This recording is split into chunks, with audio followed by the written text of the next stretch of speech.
Shalom, salam sejahtera buat kita semua, para viewers dimanapun kita berada.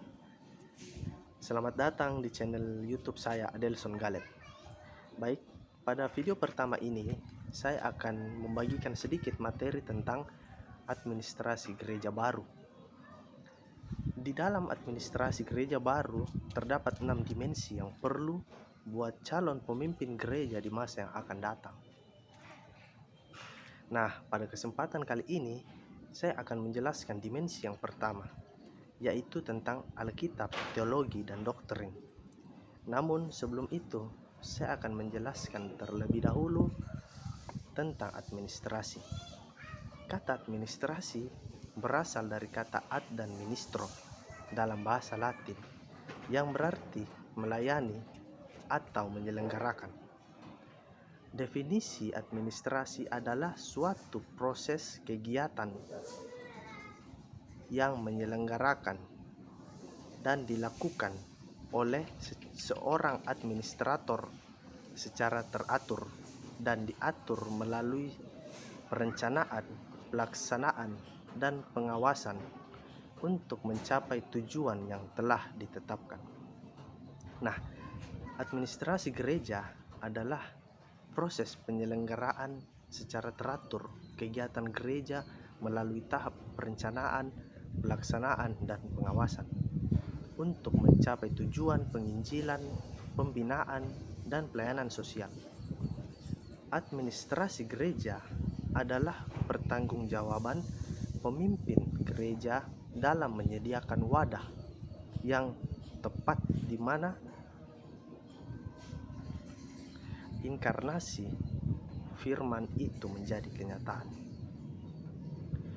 Fungsinya adalah menentukan dan menetapkan apa tujuan misi gereja, kemudian menyiapkan jalan untuk mencapai tujuan itu. Administrasi gereja tidak pernah berdiri sendiri dan harus disertai dengan teologi. Teologi tentang keberadaan dan panggilan gereja adalah dasar-dasar utama dari administrasi gereja. Administrasi gereja yang benar paling tidak harus dibangun atas teologi yang dikembangkan dari dua pengertian yang benar tentang hakikat gereja. Yang pertama, gereja adalah persekutuan dari orang-orang yang dipilih Allah, dan yang kedua adalah gereja sebagai tubuh Kristus. Dimensi Alkitab adalah buku yang berisikan firman Allah. Banyak orang yang menganggap Alkitab sebagai firman Allah yang diwahyukan. Sempurna, tidak mungkin keliru. Tetapi banyak juga diantaranya yang dikutip secara tidak akurat. Para teolog juga mempunyai pandangan yang berbeda mengenai Alkitab. Tidak dapat disangkali Alkitab menjadi buku yang paling banyak dibaca, paling banyak diterjemahkan. Alkitab sudah menjadi sumber iman, kebenaran, bimbingan. Firman Allah adalah kebenaran yang absolut dan objektif. Plato juga menyatakan bahwa kitab itu seperti anak piatu. Maksudnya ialah bahwa ayah kitab itu atau yakni penulisnya tidak hadir pada waktu kita membaca kitab, sehingga kitab itu kita sekehendak hati kita sendiri. Akan tetapi Alkitab bukanlah anak piatu. Roh Kuduslah yang dapat meyakinkan kita bahwa Alkitab adalah firman Allah yang dapat dipercaya, sehingga dengan Alkitab kita dapat mengenal Tuhan Allah, mengenal diri sendiri, dan mengenal Tuhan Yesus Kristus. Dimensi teologi adalah pengajaran mengenai Allah dan hal-hal ilahi yang dinyatakan Allah di dalam firman-Nya. Belajar teologi bukan hanya tertarik hanya pada Allah, tetapi belajar teologi adalah pencarian kebenaran ultimat tentang Allah, diri kita, dan dunia di mana kita hidup. Secara etimologi, kata teologi berasal dari bahasa Yunani yang terdiri dari dua suku kata, yaitu theos dan logos. Theos adalah ilmu dan logos adalah Allah.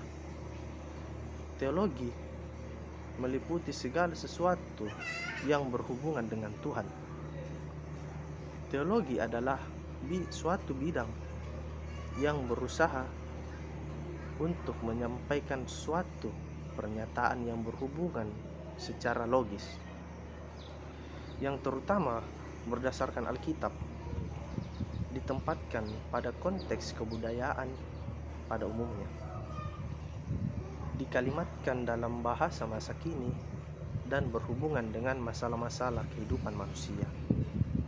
Teologi bersifat alkitabiah. Sumber utamanya ialah kitab-kitab kanonik, yaitu Perjanjian Lama dan Perjanjian Baru. Ini tidak berarti bahwa teologi hanya mengambil kebenaran-kebenaran yang tampak di permukaan tanpa mengadakan penelitian. Berbagai sarana dan metode Alkitab yang digunakan. Dimensi doktrin. Doktrin Allah Tritunggal merupakan doktrin dalam ajaran Kristen yang menjadi bahan polemik, baik di dalam lingkungan Kristen maupun di luar lingkungan Kristen, karena seringkali dianggap sebagai suatu yang tidak masuk akal. Allah yang dapat kita kenal adalah sebatas apa yang dinyatakan di dalam Alkitab. Allah yang menyatakan dalam kitab adalah Allah Tritunggal. Inilah yang harus dipahami oleh umat Kristiani. Ada hal-hal yang sepertinya kontradiksi, tetapi sebenarnya bukan kontradiksi, melainkan suatu misteri Allah yang mungkin dipahami secara sempurna dengan kemampuan manusia yang terbatas. Oleh karena itu, doktrin menuju dalil atau ajaran rumusan tentang kebenaran Kristen yang dirumuskan gereja dan berlaku hanya dalam satu tradisi atau komunitas Kristen. Doktrin bukanlah suatu yang dipaksakan oleh para teolog terhadap Alkitab, akan tetapi merupakan ajaran Alkitab sendiri, suatu kesimpulan yang dapat dari data yang ada di dalamnya, dan apapun yang dipikirkan mengenai Alkitab. Ketiga pokok dalam dimensi pertama ini sangat penting, karena ketiganya memiliki perannya dalam pelayanan khusus sebagai pelayan dalam gereja. Teologi Alkitab berbeda dengan teologi sistematis yang membagi doktrin berdasarkan topik khusus. Relasi yang baik dari aspek teologi, doktrin, dan Alkitab yang akan menentukan suatu organisasi dan administrasi di dalam gereja.